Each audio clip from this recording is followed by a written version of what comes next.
शंकर जी केवल एक देवता नहीं है, वे जीवन का आईना है। जब इंसान उस आईने में झांकता है तो उसे दुनिया नहीं बल्कि खुद की सच्चाई दिखाई देती है। यही कारण है कि जो व्यक्ति शंकर जी को केवल मूर्ति मानकर पूजता है वह सीमित रह जाता है, और जो उन्हें तत्व समझ लेता है उसका जीवन धीरे धीरे बदलने लगता है।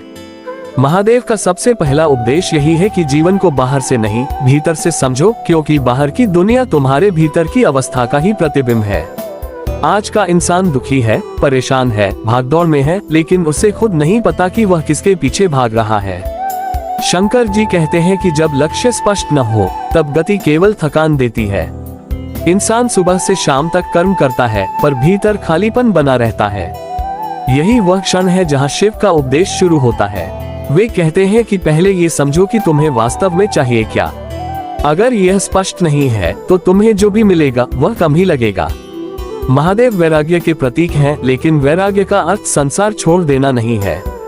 वैराग्य का अर्थ है संसार में रहते हुए संसार का गुलाम न बनना। इंसान जब धन कमाता है, रिश्ते बनाता है, सम्मान चाहता है, तब वह धीरे धीरे इन सब का कैदी बन जाता है। उसे डर सताने लगता है कि कहीं ये सब छिन न जाए।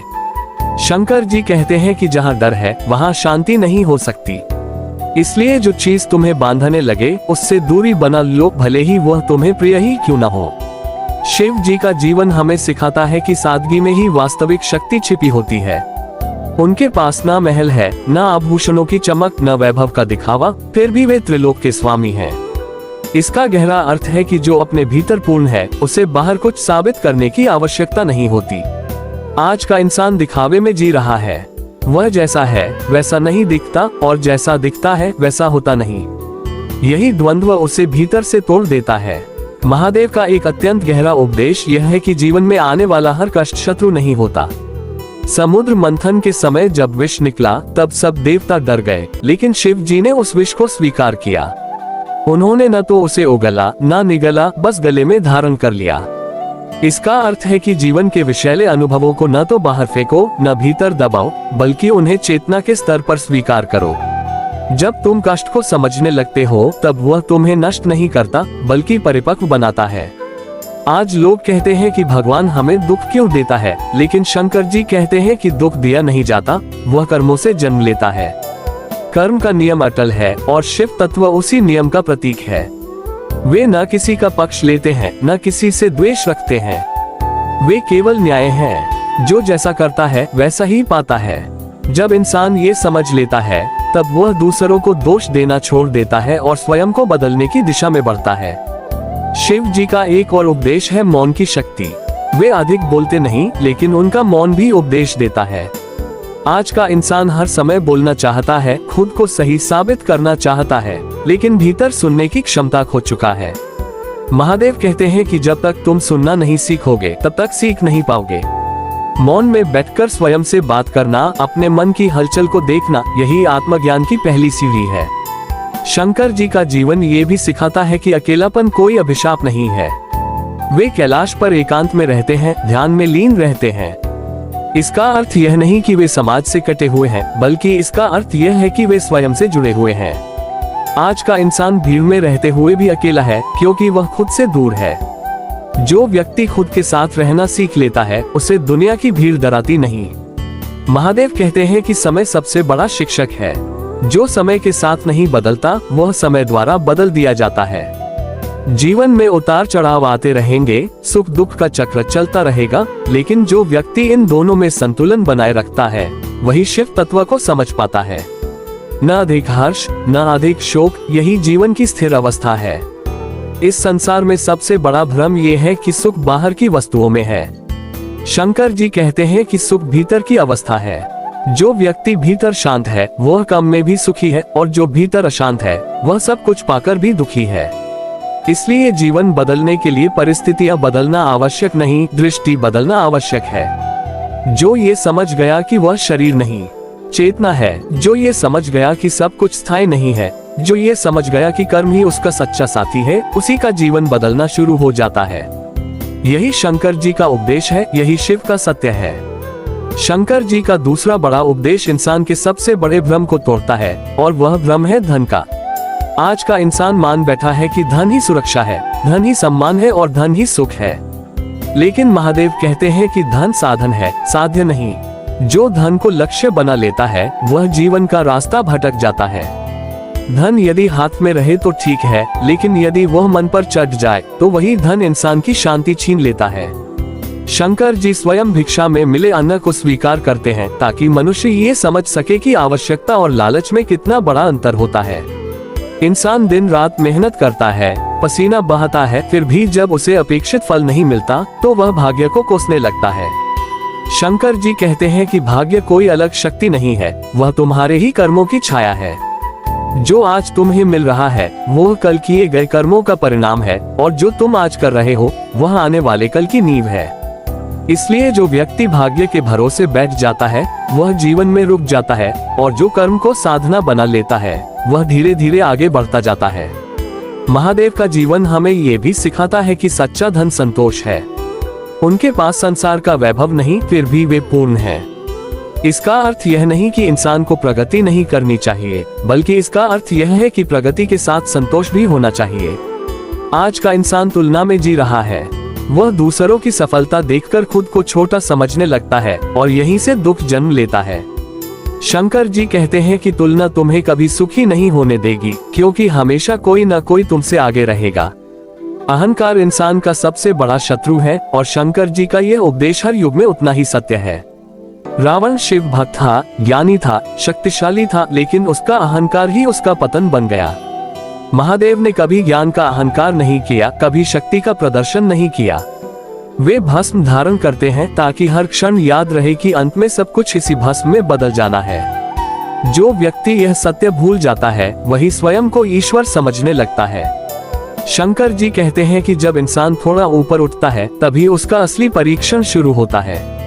पद, पैसा, प्रशंसा ये सब परीक्षा है, पुरस्कार नहीं। जो इन सबको पाकर भी विनम्र रहता है वही वास्तव में सफल है। लेकिन जो इनसे अपनी पहचान बना लेता है वह भीतर से खोखला हो जाता है। आज समाज में बहुत से लोग ऊपर से सफल दिखते हैं, लेकिन भीतर से डरे हुए हैं, क्योंकि उन्हें हर समय ये डर सताता है कि कहीं उनका बनाया हुआ चित्र टूट न जाए। महादेव का एक गहरा उपदेश ये भी है कि देने वाला बनो, लेने वाला नहीं। जो केवल लेने की भावना से जीता है वह कभी तृप्त नहीं होता, लेकिन जो देने में सुख खोज लेता है उसके जीवन में कभी अभाव नहीं रहता। शंकर जी भोलेनाथ कहलाते हैं क्योंकि वे बिना गणना के देते हैं। वे यह नहीं देखते कि सामने वाला योग्य है या नहीं, वे केवल भाव देखते हैं। यही कारण है कि वे सबके देव हैं। इंसान अक्सर यह सोचता है कि अगर उसके पास अधिक धन हो जाए तो वह दूसरों की मदद करेगा, लेकिन शंकर जी कहते हैं कि मदद करने के लिए धन नहीं, हृदय चाहिए। जो आज थोड़ा देकर भी पीछे हटता है वह कल अधिक पाकर भी नहीं देगा। दान केवल धन का नहीं होता, समय का, प्रेम का, समझ का भी होता है। जो व्यक्ति यह समझ लेता है उसका जीवन हल्का हो जाता है। भाग्य और कर्म के बीच का संतुलन भी महादेव का एक बड़ा संदेश है। वे कहते हैं कि सब कुछ कर्म से तय होता है, लेकिन हर कर्म तुरंत फल नहीं देता, कुछ बीज समय लेते हैं। इसलिए धैर्य रखना सीखो। आज का इंसान जल्दबाजी में जी रहा है। वह चाहता है कि मेहनत आज करे और फल भी आज ही मिल जाए, लेकिन प्रकृति ऐसा नहीं करती। जो इस नियम को समझ लेता है वह निराश नहीं होता। शंकर जी यह भी सिखाते हैं कि सफलता आने पर मत भूलो कि कभी तुम भी साधारण थे। जो अपने अतीत को भूल जाता है वह वर्तमान में टिक नहीं पाता। विनम्रता वह धागा है जो इंसान को जमीन से जोड़े रखता है। बिना इस धागे के इंसान जितना ऊंचा उड़ता है, गिरावट उतनी ही दर्दनाक होती है। जो ये समझ गया कि धन साधन है, लक्ष्य नहीं, भाग्य कर्म से बनता है और अहंकार विनाश का कारण है, उसके जीवन की दिशा बदलने लगती है। वह दूसरों से लड़ना छोड़ देता है और स्वयं को सुधारने लगता है। यही शंकर जी का दूसरा उपदेश है, यही शिव का गूढ़ ज्ञान है। शंकर जी का तीसरा उपदेश इंसान के दिल से जुड़ा हुआ है, क्योंकि यहीं से उसके अधिकांश सुख और दुख जन्म लेते हैं। इंसान सोचता है कि रिश्ते उसे पूर्ण बनाएंगे, लेकिन महादेव कहते हैं कि जब तक इंसान स्वयं से जुड़ा नहीं होता तब तक कोई भी रिश्ता उसे स्थायी सुख नहीं दे सकता। रिश्ते सहारा बन सकते हैं, सहारे पर टिका जीवन कभी मजबूत नहीं होता। मजबूत वही होता है जो अपने भीतर स्थिर हो। प्रेम को लेकर इंसान सबसे अधिक भ्रम में रहता है। वह प्रेम को अधिकार समझ बैठता है, जबकि शंकर जी कहते हैं कि प्रेम का स्वभाव मुक्त करना है, बांधना नहीं। शिव और शक्ति का संबंध इसका सर्वोत्तम उदाहरण है। वहाँ न अधिकार है, न नियंत्रण, केवल समर्पण और संतुलन है। जब प्रेम अपेक्षा में बदल जाता है तब वह बोझ बन जाता है, और जब वह स्वतंत्रता में रहता है तब वह साधना बन जाता है। मोह वह जाल है जिसमें इंसान स्वयं फंसता है। वह सोचता है कि यह मेरा है, वह मेरा है, लेकिन महादेव कहते हैं कि इस संसार में कोई भी स्थायी रूप से किसी का नहीं है। सबको अपनी यात्रा स्वयं पूरी करनी है। जब इंसान इस सत्य को स्वीकार कर लेता है तब वह रिश्तों से भागता नहीं, बल्कि उनमें घुटना भी बंद कर देता है। वह निभाता है, लेकिन खो जाने के डर से मुक्त होकर। शंकर जी का जीवन ये सिखाता है कि प्रेम और वैराग्य विरोधी नहीं है। वे पार्वती के साथ भी हैं और ध्यान में लीन भी। इसका अर्थ यह है कि इंसान घर गृहस्थी में रहते हुए भी भीतर से मुक्त रह सकता है। समस्या तब शुरू होती है जब इंसान अपने पूरे अस्तित्व को रिश्तों में समर्पित कर देता है और स्वयं को भूल जाता है। जो स्वयं को खो देता है वह किसी और को भी सही अर्थों में नहीं पा सकता। आज के समय में रिश्ते लेन देन बन गए हैं। जब तक लाभ है तब तक साथ है। शंकर जी कहते हैं कि जहाँ स्वार्थ प्रवेश करता है वहाँ प्रेम विदा ले लेता है। सच्चा रिश्ता वही है जो कठिन समय में भी टिके, जहाँ शब्द कम और समझ अधिक हो। महादेव मौन के देवता हैं, क्योंकि वे जानते हैं कि हर बात शब्दों से नहीं, अनुभूति से कही जाती है। इंसान अक्सर शिकायत करता है कि उसे समझा नहीं जाता, लेकिन शंकर जी पूछते हैं कि क्या तुम दूसरों को समझने का प्रयास करते हो? सुनना प्रेम की सबसे बड़ी अभिव्यक्ति है। जो सुनना सीख लेता है वही रिश्तों को बचा पाता है। आज लोग जवाब देने के लिए सुनते हैं, समझने के लिए नहीं। यही दूरी का कारण बनता है। विरक्ति का अर्थ लोगों से दूर जाना नहीं है। विरक्ति का अर्थ है अपेक्षाओं से मुक्त होना। जब तुम किसी से बिना अपेक्षा के जुड़े रहते हो तब वही रिश्ता सबसे शुद्ध होता है। शंकर जी कहते हैं कि अपेक्षा दुख की जननी है। जितनी अधिक अपेक्षा उतना ही अधिक कष्ट। जो व्यक्ति यह समझ लेता है वो रिश्तों में भी शांत रहता है और अकेलेपन में भी पूर्ण रहता है। महादेव का एक अत्यंत गहरा उपदेश ये भी है कि हर रिश्ता जीवन भर साथ नहीं चलता। कुछ लोग रास्ते में मिलते हैं, कुछ मोड़ पर छूट जाते हैं। इसका अर्थ यह नहीं कि वे गलत थे, बल्कि इसका अर्थ यह है कि उनकी भूमिका पूरी हो गई थी। जो इस सत्य को स्वीकार कर लेता है वह टूटता नहीं, वह सीखता है। शिव जी का प्रेम करुणा से भरा हुआ है। वे अपराधी को भी सुधारने का अवसर देते हैं। इसका अर्थ यह नहीं कि हर गलत व्यवहार सहा जाए, बल्कि इसका अर्थ यह है कि द्वेष पालकर स्वयं को मत जलाओ। क्षमा दूसरों के लिए नहीं, तुम्हारी शांति के लिए होती है। जो क्षमा करना सीख लेता है वह भीतर से हल्का हो जाता है। आज का इंसान सबसे अधिक डरता है अकेले रह जाने से, लेकिन शंकर जी कहते हैं कि जो अकेले रहना सीख लेता है वही सही संबंध बना पाता है। जो अपने अकेलेपन से भागता है वह गलत रिश्तों में फंस जाता है। एकांत आत्म साक्षात्कार का द्वार है और शिव उसी द्वार के रक्षक हैं। जो ये समझ गया कि प्रेम स्वतंत्रता है, मोह बंधन है और विरक्ति संतुलन है, उसके रिश्ते बदल जाते हैं। वह लोगों से चिपकता नहीं, उनसे जुड़ता है। वह खोने से नहीं डरता, क्योंकि वह जानता है कि जो सच्चा है वही टिकेगा। यही शंकर जी का तीसरा उपदेश है। यही शिव तत्व का भावात्मक रूप है। शंकर जी का चौथा उपदेश उस सत्य से जुड़ा है जिससे इंसान सबसे अधिक डरता है, और वह है दुख। इंसान चाहता है कि उसके जीवन में केवल सुख रहे, लेकिन महादेव कहते हैं कि जिसने दुख को समझ लिया वही सच्चे सुख का अर्थ जान पाता है। दुख कोई शत्रु नहीं है, वह शिक्षक है। समस्या तब होती है जब इंसान दुख से भागता है, उसे नकारता है या उसे अभिशाप मान लेता है। शिव तत्व सिखाता है कि दुख को देखो, समझो और उससे सीखो, क्योंकि वही तुम्हें भीतर से मजबूत बनाता है। जीवन में कष्ट क्यों आते हैं, इस प्रश्न ने सदियों से इंसान को परेशान किया है। शंकर जी कहते हैं कि कष्ट जीवन को तोड़ने नहीं, तराशने आते हैं। जैसे पत्थर पर चोट पड़ती है तब ही मूर्ति बनती है, वैसे ही इंसान कष्ट के बिना परिपक्व नहीं हो सकता। जो व्यक्ति हर कठिनाई में ये पूछता है कि मेरे साथ ही क्यों, वह वहीं अटक जाता है। लेकिन जो ये पूछता है कि यह मुझे क्या सिखाने आए हैं, वही आगे बढ़ता है। भय इंसान की सबसे बड़ी बेड़ियों में से एक है। भविष्य का भय, असफलता का भय, लोगों की राय का भय और अंत में मृत्यु का भय। शंकर जी कहते हैं कि भय का मूल कारण अज्ञान है। इंसान उस चीज से डरता है जिसे वह समझता नहीं। जब तुम ये समझ लेते हो कि सब कुछ परिवर्तनशील है, तब डर अपने आप कम होने लगता है। शिव स्वयं काल के भी स्वामी हैं, इसलिए वे मृत्यु से नहीं डरते, बल्कि उसे जीवन का स्वाभाविक भाग मानते हैं। मृत्यु को लेकर महादेव का उपदेश सबसे गहरा और सबसे मुक्त करने वाला है। वे कहते हैं कि मृत्यु अंत नहीं है, केवल एक अवस्था का परिवर्तन है। जैसे दिन ढलकर रात बन जाता है, वैसे ही शरीर छूटता है और यात्रा आगे बढ़ती है। जो व्यक्ति मृत्यु को स्वीकार कर लेता है, वह जीवन को भी सही ढंग से जीने लगता है। उसे हर क्षण की कीमत समझ में आने लगती है। जो मृत्यु से डरता है, वह जीते जी भी मरता रहता है। शिव जी का भस्म धारण करना इसी सत्य की याद दिलाता है। भस्म यह नहीं कहती कि जीवन व्यर्थ है, बल्कि यह कहती है कि जीवन सीमित है, इसलिए उसे सार्थक बनाओ। जब इंसान इस सत्य को भूल जाता है, तब वह छोटी छोटी बातों में उलझ जाता है, ईर्ष्या करता है, द्वेष पालता है। लेकिन जब उसे यह याद रहता है कि अंत में सब यही छूट जाना है, तब उसका मन हल्का हो जाता है। दुख के समय इंसान अक्सर ईश्वर से शिकायत करता है। शंकर जी कहते हैं कि ईश्वर से शिकायत नहीं, संवाद करो। दुख के क्षण आत्मचिंतन का अवसर होते हैं। वे बताते हैं कि तुम्हारे जीवन में क्या असंतुलित है। जो व्यक्ति दुख में भी स्वयं को देखने का साहस रखता है, वही शिव तत्व के करीब पहुंचता है।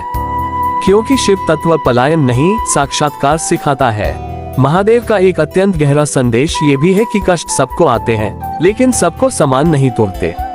जो भीतर से खाली है, वह थोड़ा सा दुख पाकर भी टूट जाता है, और जो भीतर से स्थिर है, वह बड़े से बड़ा कष्ट भी सहन कर लेता है। इसलिए शिव कहते हैं कि बाहरी सुरक्षा से अधिक जरूरी है आंतरिक शक्ति। ध्यान, मौन और स्वीकृति, यही उस शक्ति के स्रोत हैं। आज का इंसान सुख को जमा करने की कोशिश करता है और दुख से भागने की। लेकिन शंकर जी कहते हैं कि दोनों को समान भाव से स्वीकार करना ही संतुलन है। न सुख में बहो, न दुख में डूबो। जो इस मध्य मार्ग पर चलना सीख लेता है, वही वास्तव में मुक्त होता है। यही शिव का मार्ग है, न अतिवाद, न पलायन। जो ये समझ गया कि दुख शिक्षक है, भय अज्ञान है और मृत्यु परिवर्तन है, उसके जीवन से घबराहट धीरे धीरे विदा लेने लगती है। वह हर परिस्थिति में कुछ न कुछ सीखता है। वह जीवन से लड़ता नहीं, उसे समझता है। यही शंकर जी का चौथा उपदेश है। यही शिव तत्व की सबसे गहरी अनुभूति है।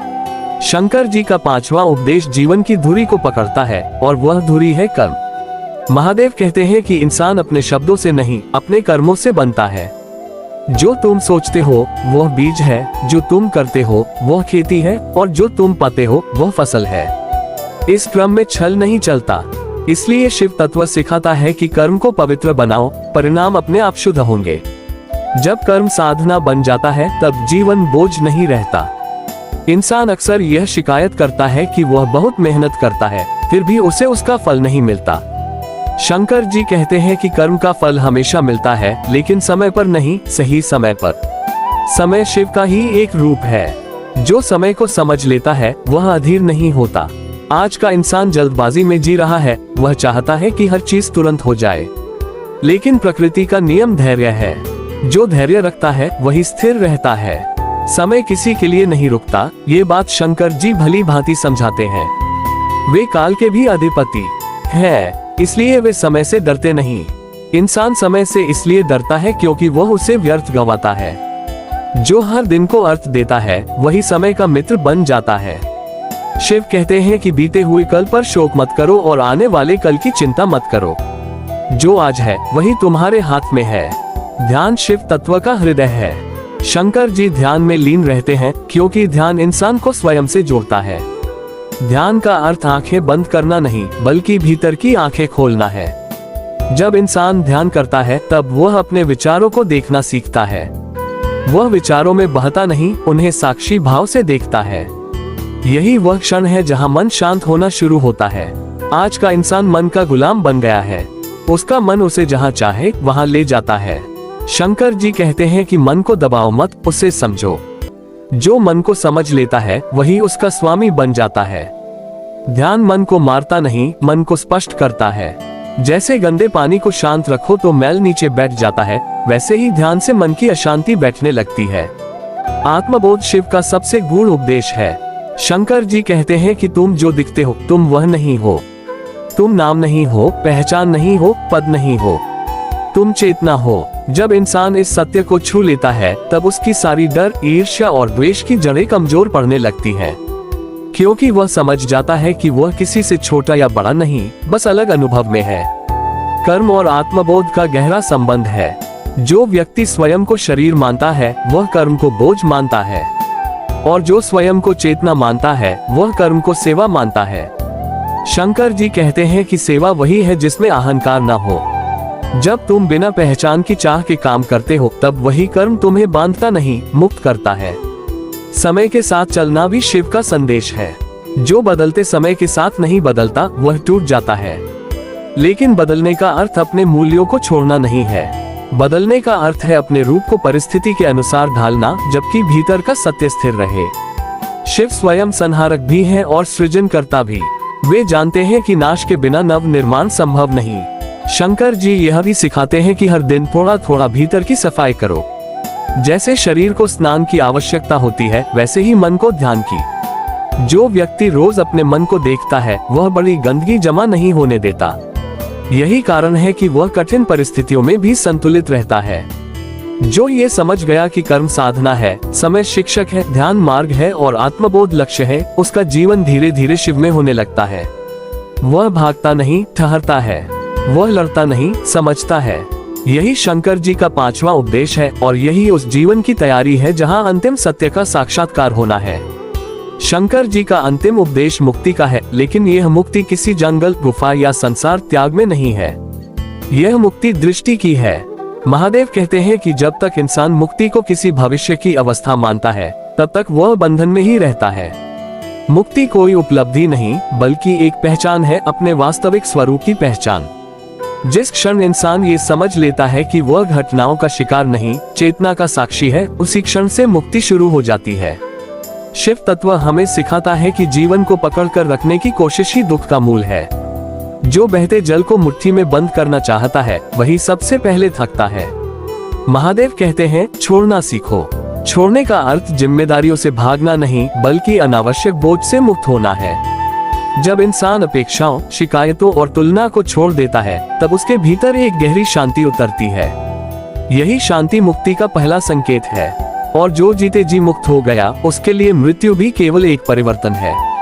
इसलिए शिव तत्व जीवन को टालने नहीं, जीने को कहता है, पूरी सजगता, पूरी सच्चाई के साथ। हर श्वास में जागरूकता, हर कर्म में ईमानदारी और हर संबंध में करुणा, यही मुक्त जीवन की पहचान है। शिव जी का कैलाश पर स्थित होना ये बताता है कि ऊंचाई बाहरी नहीं, आंतरिक होती है। जब इंसान अपने भीतर के शोर से ऊपर उठ जाता है तब वह भी कैलाश पर पहुंच जाता है।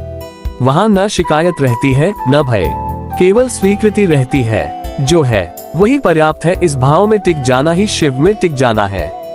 महादेव का डमरू सृजन का संकेत है और त्रिशूल संतुलन का। जीवन में सृजन भी होगा और संहार भी। कुछ बनेगा, कुछ टूटेगा। जो टूटे उसके लिए शोक नहीं, जो बने उसके लिए अहंकार नहीं। यही संतुलन शिव तत्व है। जब इंसान इस लय को समझ लेता है तब वह जीवन के उतार चढ़ाव में भी स्थिर रहता है। मुक्त व्यक्ति वह नहीं जो कुछ भी महसूस न करे, बल्कि वह है जो सब कुछ महसूस करके भी बंधता नहीं। दुख आए तो वह उसे देखे, समझे और जाने दे। सुख आए तो वह उसका स्वाद ले, पर उसे पकड़कर न बैठे। शंकर जी कहते हैं, बंधन अनुभव से नहीं, चिपकाव से होता है। जो चिपकाव छोड़ देता है वही मुक्त है। शिव तत्व का अंतिम सार यह है कि तुम स्वयं उत्तर हो। बाहर खोजते खोजते इंसान थक जाता है, लेकिन भीतर उतरते ही शांति मिल जाती है। ध्यान, मौन और सजगता ये कोई साधन नहीं, बल्कि स्वभाव है, जिन्हें याद दिलाने के लिए शिव का उपदेश है। जब ये याद आ जाती है तब जीवन बदलता नहीं, उजागर होता है। और यही वह क्षण है जहां ये कथन सजीव हो उठता है, जो ये समझ गया उसका जीवन बदल गया। बदला कुछ नहीं, बस दृष्टि साफ हो गई। बदली परिस्थितियां नहीं, बदला देखने का ढंग। और यही शंकर जी का अंतिम उपदेश है, सरल, मौन और शाश्वत।